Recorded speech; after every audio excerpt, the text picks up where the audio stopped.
Crimea i avui hem fet la reunió de consellers del mes de maig.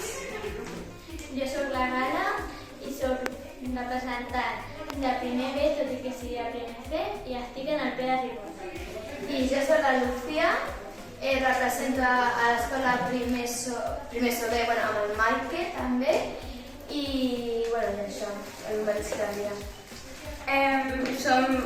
Jo soc el grup de Comissió d'Espai Públic i Seguretat i el que hem fet avui ha sigut una ruta per tot Vilassar per diferents grups que hem fet diferents zones i hem observat que hi havia bastants brosses i netes però que faltaven parades de bus, bancs, coses així, com sostres per les parades.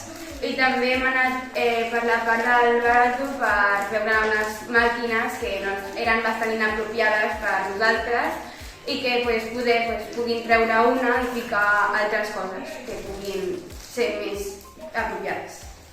A la Comissió d'Activitats Esportives i d'Oci hem donat una volta per el que és el bar a l'estació de Vilassar i hem vist moltes parades, com per exemple la de l'estació, que és una parada que només té per passar molt estret i si ha de baixar algú amb cadira de rodes no es pot. Hauria de parar 2 vegades i trigaria més. I amb les fonts hem vist totes que estan correctes, però cauen molt fort. I les brosses i tot estan molt bé. Jo soc de la Comissió d'Art, Cultura i Festa.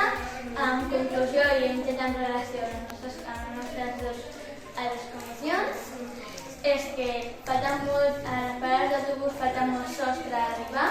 Nosaltres hem estat a la part més llunyana, que tira cap a Cabrera. També ens hem adonat compte de que les brosses estan bastant bé a tot respecte, tot i que a vegades tenim els carrers molt bruts. I per últim ens hem donat compte que les fonts són superbaixetes i per tindre que ajupir-se és molt complicat.